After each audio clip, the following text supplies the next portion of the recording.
Welcome to the Blackhawks Breakaway Podcast on CHSN, brought to you by Toyota. Toyota has more all-wheel drive and four-wheel drive vehicles than any other brand. Find yours and shine on. Toyota, let's go places. With Charlie Roumeliotis, I'm Pat Boyle. Blackhawks are back in Chicago after dropping 2 on the left coast in Seattle, 3-1 loss.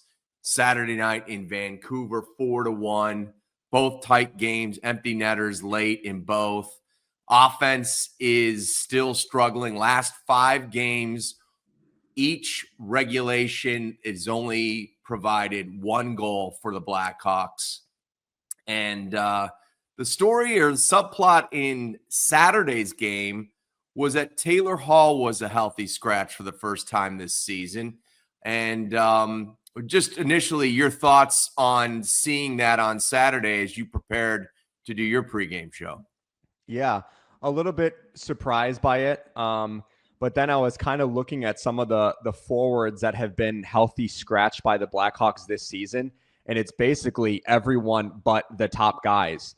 You know, Ryan Donato had been a healthy scratch earlier in the season. Lucas Reichel was a healthy scratch for the first 4 games. Philip Kurashev, Craig Smith, Pat Maroon, Andreas Athanasiou, who's now down in the minors. Ilya Mikheyev was a healthy scratch. So it's kind of just this rotation of Luke Richardson trying to find the right line combinations, but also wanting to give everyone a fair shot. And I think the Taylor Hall one kind of caught us all by surprise because there was no real, it wasn't like he dropped from the first line to the second line, then to the third line, and then he was kind of fighting for ice time. It kind of just happened out of nowhere. And I think that's largely what caught him off guard as well. Speaking of that, after Monday's workout, Taylor Hall discussed the situation of being a healthy scratch on Saturday. And here's Taylor Hall's reaction and Luke Richardson's. He thought it was best for me to just reset, and so that's what I'm going to do. I'm not immune to coaching, and I'm not immune to being held accountable. So just want to play better, want to be better for our team. And there's some things in my game that when I'm not playing well, Luke and the coaching staff, obviously just want me to do a bit better. So that's really it. We talked today, and I'm excited to play tomorrow. Yeah, no, there's, that could be part of my problem too. Like, sometimes you give veterans a little bit more of a grace period, and I know he's been frustrated, and I don't want the frustration to lead too long. So it was a good time for just maybe a little setback. But for me to communicate with him, I need to get to know the player more to see how they like to handle that. And obviously we've talked lots during and after, but maybe before. It needs to be more before. So that's just something that I learned about one player. But, I think he had a great practice today. And, part of my thought process was to have a couple of days like this just to kind of reset and go. And we hope it leads that way.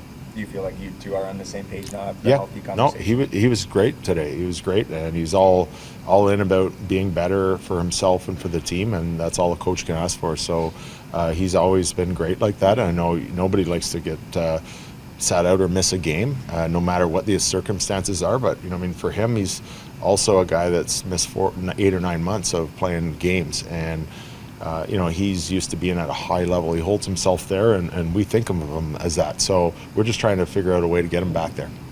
So, Charlie, kind of an interesting dynamic there. You've got a former number 1 overall pick, a former MVP who kind of wanted maybe some warning that being a healthy scratch was a possibility. And you gotta give it to Luke for kind of owning that and saying, yeah, okay, maybe I needed to give him a little more lead up to this. But again, you're talking about a team that is searching for answers offensively, and he just decided after a Seattle game where, there were several players of the Taylor Hall variety that were turning the puck over just inside the blue line. He decided to make Hall the example on Saturday, and then we heard the reaction to it. What was your takeaway kind of of how everything was presented on Monday. Yeah, so let's contextualize all of this. So I think Taylor Hall has a right to be a little bit frustrated about the handling of the situation, because of course, if he had known that he was kind of teetering on being a guy that might be a healthy scratch soon, he would have liked that communication up front. And, it wasn't like, Taylor Hall is one of several Blackhawks that have been, Luke Richardson went out of his way to say he was the guy that was a healthy scratch, but there were 4, 5, 6 guys that easily could have been in that role. And it was kind of just Taylor Hall's turn. And I appreciated Luke's perspective as well of acknowledging his mistake and feeling like he should have been more upfront about the communication.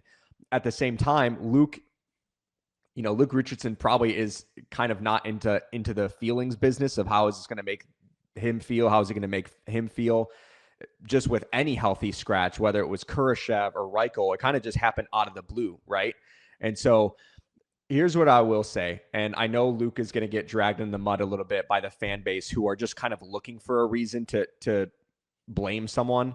And there was an example last season in March with the Philadelphia Flyers where John Tortorella, it was after a game, they had lost 4-1 against the New York Rangers. It was in Philly, and they were making a playoff push at the time. And Felix Sandstrom, who was a goaltender for the Flyers, ended up not playing well in the game. And Sandstrom is a younger goaltender, and the Flyers were in a playoff push, and they were in a tough spot because that was around the time when Carter Hart left the team because of all the stuff that was going on. And so they just weren't getting goaltending. After the game, John Tortorella was asked about the goaltending performance, and he was not happy about it. He had bad body language. And the next day he followed up to reporters and said, addressed it immediately and said, "Hey, I just want to apologize for the way I handled the situation yesterday. I had a conversation with the goaltender. We're on the same page now." And so that's from a media perspective, but also from a fan perspective, I think you like to see the coaches take ownership when they do make a mistake. I feel like I would have been a little bit more concerned if Luke kind of danced around it.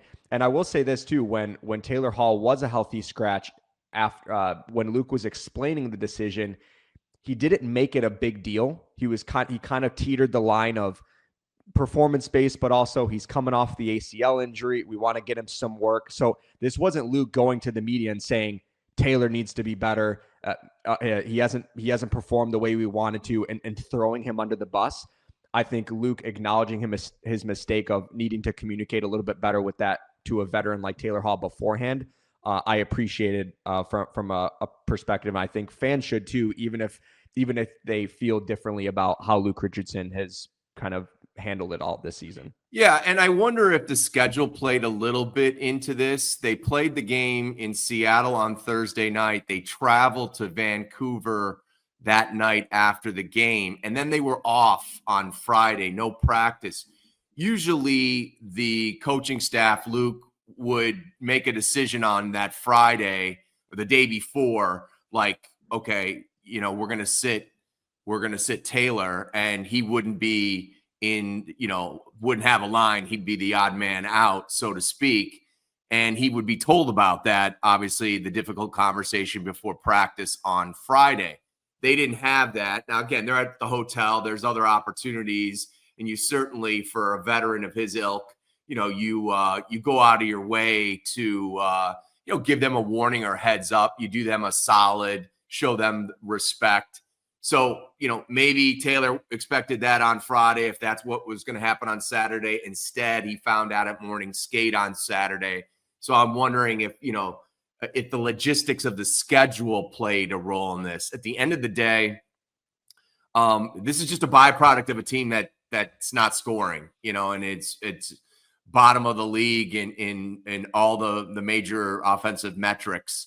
And what is he looking for from Taylor Hall? He wants to see Hall use that speed down that wing and shoot the puck and then retrieve it when need be. I could say that about a lot of people, including Connor Bedard, who we're going to talk about here in a couple minutes.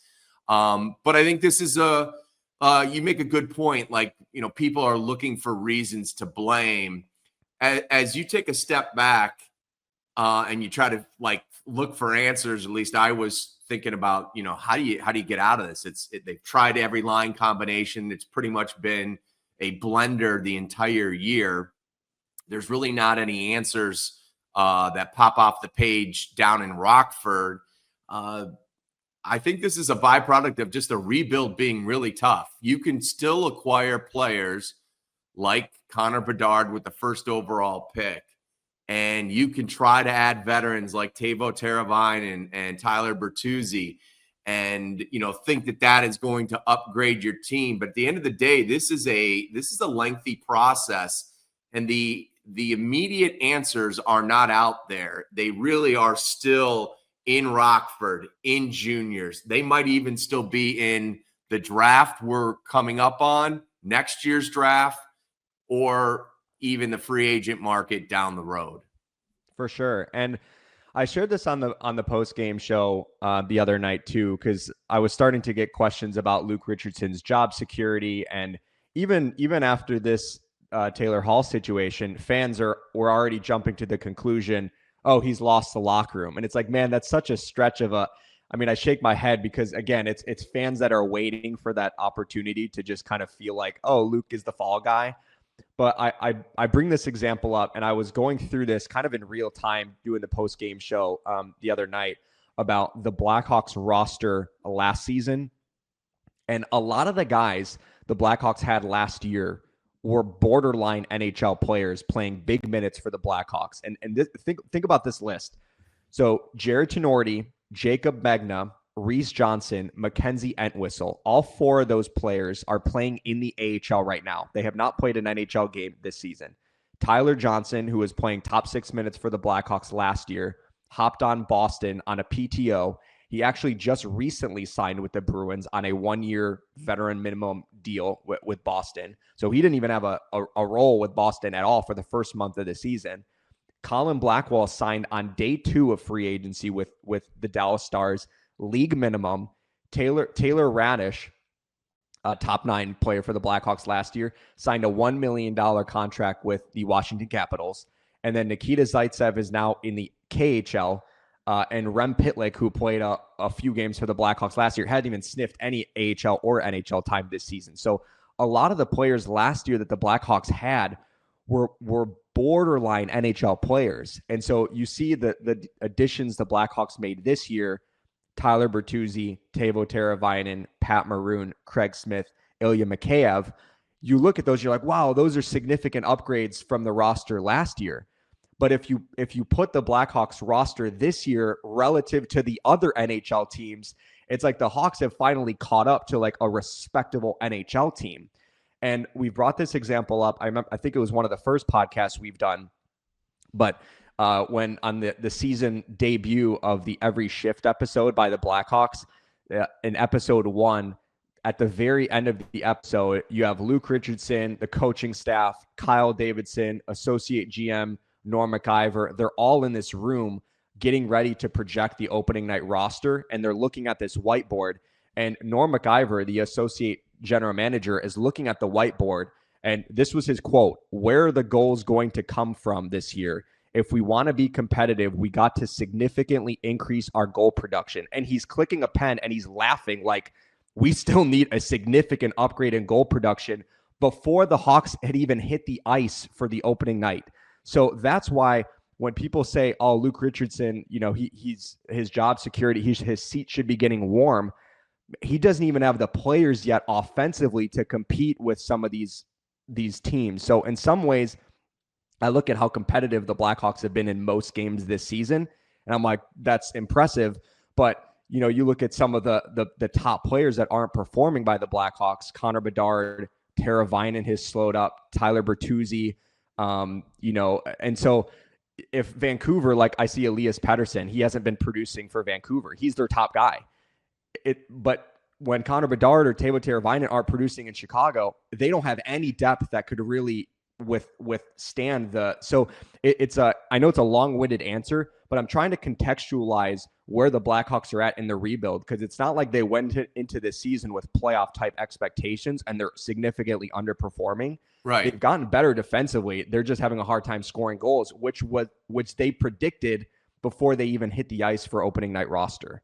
And we tried to warn people at the beginning of the year, you're coming off a 52-point season.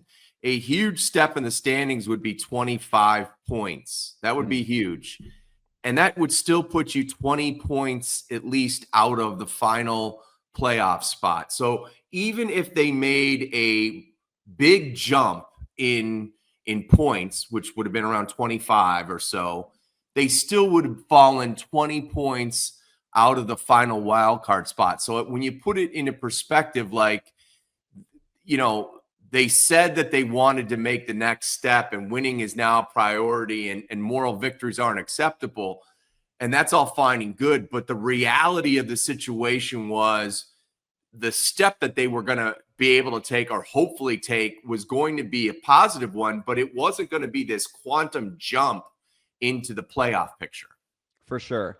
And, the Hawks they scored 178 goals last season. The Blackhawks scored.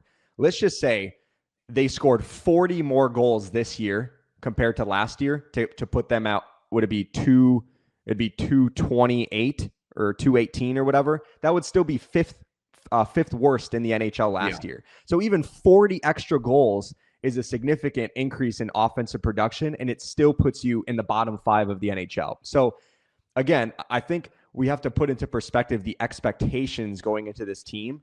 If you would have told me going into this year, the Hawks had expectations to knock on the door of the playoffs, I would say, sure, they're underperforming.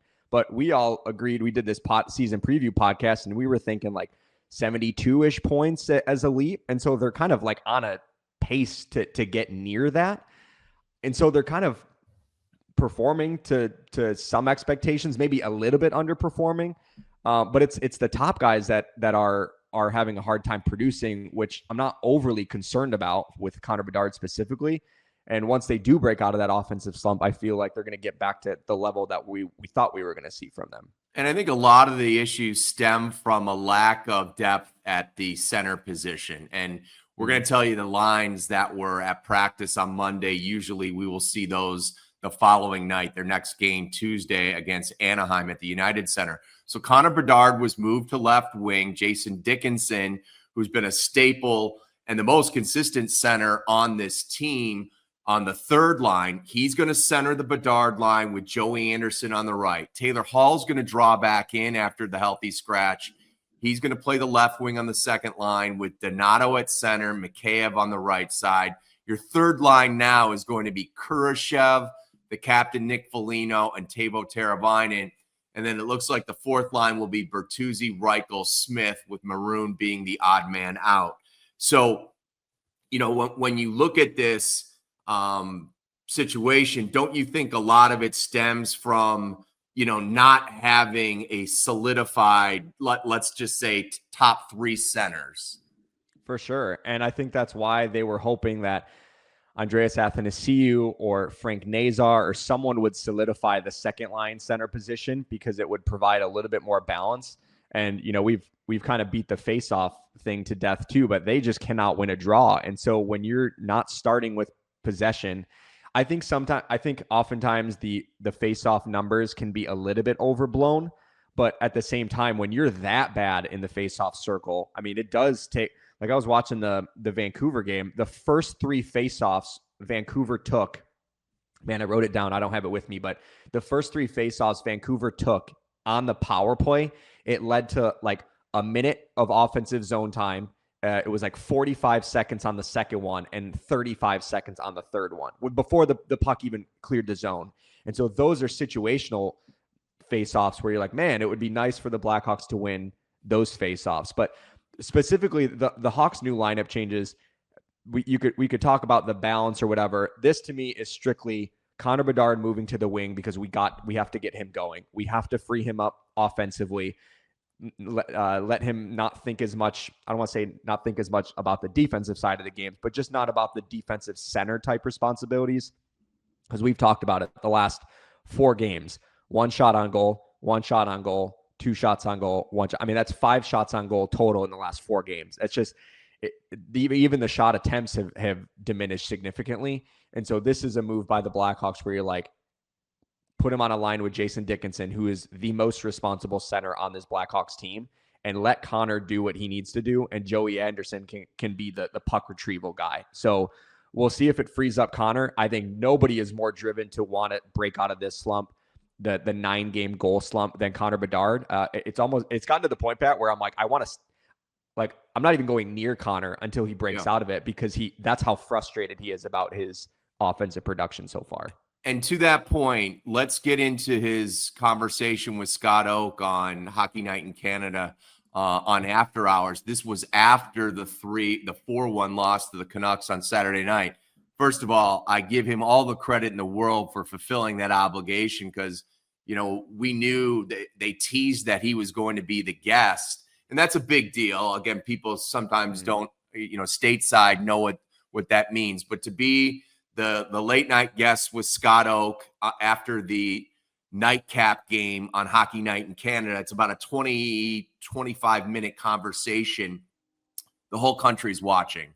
Right. And obviously with all the pomp and circumstance around him and the discussion of him being a generational player and everything he did for Team Canada and did in Regina and, earned himself being the number 1 overall pick. And last year performing as the Rookie of the Year, a lot of attention and a tough game and a tough stretch for the Blackhawks.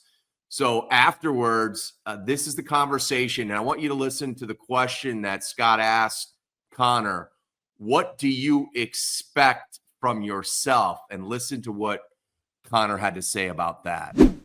Yeah, I mean, a lot more. It's been, tough start to the year, and not something I expected. I mean, I felt like I had a great summer and put a lot of work in, and you come in and it's been hard mentally, and it's been frustrating. So I just kind of try to stick with it and try to get better. We want to try to get better as a team, but I feel responsible for a lot of our struggles just with my game where it's at. It's not even close to where it should be or where it needs to be. So but you can't turn back the clock, can't go back to the start of the year. So just keep working and try to find it. Wow, Charlie, you and I both separately listened to this interview, and I would invite people to check it out on YouTube. And thanks again to Sportsnet Hockey Night in Canada After Hours for that. He was, last week he was hard on himself, saying, it's been a rough start. I'm not generating like I was at the beginning of the season. In that soundbite with Scott Oake, he's taking responsibility almost on his shoulders for the Hawks' lack of offense and lack of success. And I thought, wow, that is a lot to put on one person, especially a 19-year-old. Right. You appreciate the fact that he cares so much and feels responsible for not just the offensive struggles by the Blackhawks, but just their overall record so far. Him saying it's not even close to where it should be. And this is coming off a summer, Pat, where he didn't do media interviews for months, So for him, he probably had all these expectations on himself where he was mentally in a much better spot because he was kind of freed up from all those obligations. Whereas last year it was the draft process, the draft in Chicago, going to the Stanley Cup final to do media stuff, then coming to Chicago to do development camp. It was just being pulled in all these different directions. So for him, he had a summer of getting to work on his game away from the spotlight, and then coming into the season and only having 3 goals. I'm sure he's really disappointed in himself, and credit to him for doing that. I mean, it's a 25-minute interview, and we've heard him after losses where he's really grumpy, right? I even think back to last year, his first NHL game in Pittsburgh. They win the hockey game. He takes a picture with the puck. It was his first NHL point because he picked up an assist, and he's smiling. The next day, they're in Boston. He scores his first career NHL goal, but it came in a loss. And afterwards, he takes a picture with the puck of the first NHL goal, and he is just stone-faced. he was so mad about the loss, he didn't even care about the goal. And so for Connor to do this interview and to kind of, he probably put on a face for this interview because he knows that it's a big deal to be on Hockey Night in Canada, and he didn't want to come across as this guy that's grumpy or whatever. And he didn't. So he really comported himself excellently. So kudos to him and whoever said to him, look, try and compartmentalize what's going on with you and the team and check the 9-game goalless drought at the door. Realize that, this is a primetime situation on national TV, and he really comported himself excellently. Yeah, and credit to Scott Oake, too, for recognizing the situation. Like he said up front, he's like, it's your homecoming. I understand it didn't go the way you wanted it, to kind of preface it, not just saying, hey, thanks for doing this. This is great. No, and Ron McLean and Biz, as they threw it to him, it was all under that same type of temperature where they were respectful. Like, this is the last thing a player wants to do is talk about themselves when the team is struggling and the player is in a drought. But here's something I wanted to point out. And, we heard this from Gretzky on the TNT panel a couple of weeks ago when he was doing the Blackhawks Red Wing game. And he was talking specifically about Connor. And there's only like 4 or 5 people that know what it's like to be in Connor Bedard skates. It's probably like Sidney Crosby, Connor McDavid, and Wayne Gretzky, and a couple others, right? So we heard from Gretzky a couple weeks ago trying to diffuse the situation a little bit and kind of take some of that pressure away from Connor. But Panger told a great story in the broadcast, and Tony Granato, who was a line mate of Wayne Gretzky's, echoed it on the postgame show. And they talked about when Gretzky was mired in a slump early in his career, John Muckler, his coach, went up to him and said, stop trying to do everything. I don't need you to get 5 points tonight. I don't need you to have 3 goals and, this and that. I need you to be special for one play. I want you to make a difference for one play. And Gretzky said, when he boiled it down to that, like, I need to do over 60 minutes, one thing special. All of a sudden, the 9-game goal drought, all these things that you're trying to do becomes a little more tolerable because your to-do list is one thing, right? And it's just to be special. And that might be an entry. That might be a retrieval. That might be a takeaway. It might be a secondary assist, whatever it may be. Just do one thing special. The other stuff will follow. And I was like, that's great advice. I hope, I hope that Connor and, he's got an awesome camp, an awesome support group with his mom and dad and his sister, that they could take, that clip from whether it's Panger talking about Gretzky or Gretzky himself on the set, and say, look, this is the greatest hockey player that ever played. This is what he's saying to you. This is what he went through. He went through the exact same thing you're going through right now. And he obviously came out on the other side of it. So I just thought that was a cool story that might be, the catalyst to Connor, pulling himself out of the situation that he's in. Yeah, it's a fine balance to walk, though, because you don't want to go to Connor and think, hey, be satisfied with where your game's at, just one. But you would think that advice would free him up to not put so much pressure on himself to score 3-4 points a night. I mean, how many times did we see it here in Chicago when Patrick Kane, it was the end of a game and you're like, man, Kane wasn't really at his best tonight, but he finished with 2 points because just on those 2 shifts, he did something that he produced for the Blackhawks, or he made a play, even though you looked at the scoring chances and they're like, oh, this was a game where scoring chances were 12-3 in favor of the opponent when Kane's line was on the ice, but he had 2 points because, he set someone up on power play, or it was one of those 3 scoring chances that his line was on the ice that he made a special play. So the Connor's going to get there. It's just hard to tell him that at 19 years of age because he expects so much of himself. Yeah. Yeah. And you know, the other thing too, I hope not only he, but other, like, you know, the Blackhawks have made a really strong commitment to the mental health side of things. I really hope that some of these players, whether they're upset with playing time or getting scratched or mired in a slump, whatever, that they're taking advantage of, you know, going to see these mental health experts and helping them cope with what they're dealing with on the ice, and more importantly, what they're dealing with it off the ice. Because in Connor's conversation on After Hours, he said it's been a mental struggle. And that's the first time I've heard him use those words. And, you know, it makes total sense that it would be, you know, a mental struggle. It'd be a mental struggle for anybody. For sure. I even think of that Chicago Magazine article the other day where he was like, when I talk to my dad on the phone, it's about the game. When I talk to my mom, she wants to know how I'm feeling. So it's like this perfect balance of he's able to lean on his dad for some hockey advice because he knows his game better than anyone. And he's able to lean on his mom and his sister for kind of like emotional support and to make sure that he's in a good headspace mentally.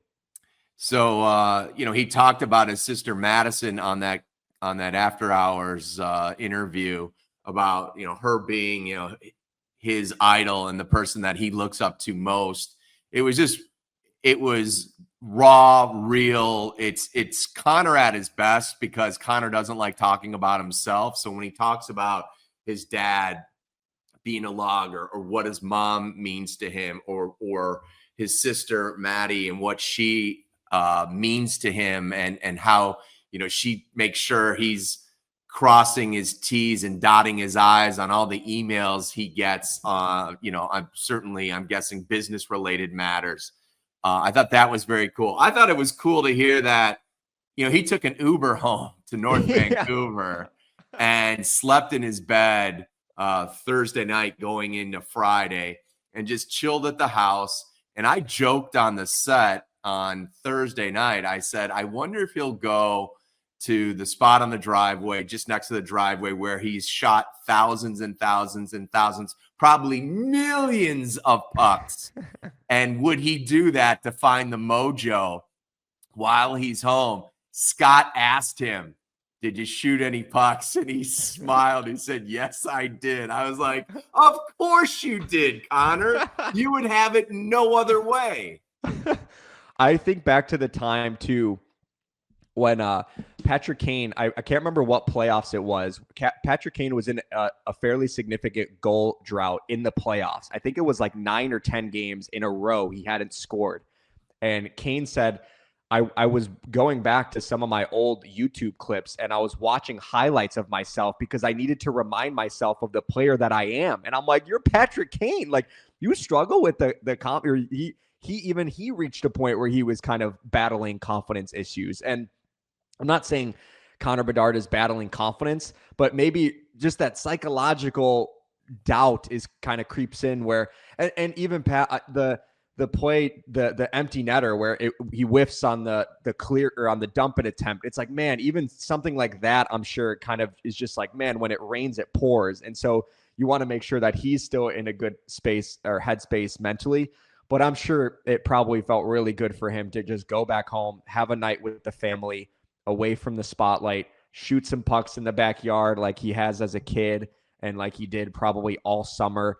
And man, I would be surprised if he doesn't break out of this soon. And I would be surprised if he doesn't break out of this in a big way too. Well, Anaheim's next on the schedule. And the last time they played the Ducks, the Hawks won that game 4-2. And in that contest, they had 2 power play goals, and Connor Bedard had 3 primary assists. Now, I do remember talking to him when he got home. He didn't really want to talk too much about the 3 primary assists, but he'll take 3 primary assists on Tuesday night if that's the way things shake down. Then it's the Stanley Cup champion Panthers at the United Center on Thursday, and then a quick trip to Philadelphia for a great noon start on Saturday. And the update on Seth Jones is really there is no timeline. It sounds like a broken foot or a broken bone or something in that right foot. We're waiting for the definitive diagnosis, but he's a he obviously eats up the most minutes on this team, one of the most in the National Hockey League. So guys like Connor Murphy, Alex Vlasic are going to have to pick up the slack along with Martinez and others. Yeah. For all the flack that Seth Jones gets in this market, just because of the circumstances that he arrived here, being acquired by the old regime and then being given a long 8-year contract with a $9.5 million cap hit, full no move clause. When he's out of the lineup, you realize how big of a void that is, because he eats so many minutes, so many important minutes, where there isn't one player that just steps into that role. It's hey, all three pairings have to step up. And so I think it was even evident in the numbers. If you look at last year in the 15 games that Seth Jones missed, Hawks were 3-11-1 in those 15 games, and they scored 31 goals in their 15 games, so barely above 2 goals per game. And their goal differential in those games, -30, which was the worst in the NHL over that stretch. So again, you take away a guy that can eat 25, 26, 27 minutes a night from the lineup, massive loss. And you hope for Chicago's sake that it's not going to be too long term. He is going to miss at least 7 days because he is on IR, but you hope that it's not too much longer after that. All right. Anything as we exit stage right, other than let's see some goals finally go in the net? It's hard to win games 1-0 in this league. Yeah, man, it would be really nice for the Blackhawks against Anaheim to not just win, but for them to score like 5 goals, because that would be, remember that a few years ago when the Hawks were having a really hard time scoring goals out of the gate. Then they came home against Vancouver. They tweaked something in the system against Vancouver. I remember it like it was yesterday. And they scored like 6 goals in a win. And it was like, oh, everything's great again. Like everyone got their cookies. Like life. I think the Hawks really need a game like that. Not really like a 2-1 grindy win. No. They need an offensive explosion kind of win to free up everybody. Well, we'll see if that happens Tuesday night. Game time 7:30. Pregame show starts at 7 on CHSN and WGN Radio. That's going to do it for Charlie Roumeliotis. I'm Pat Boyle. Thanks for watching the Blackhawks Breakaway Podcast on CHSN, and we'll catch you next time.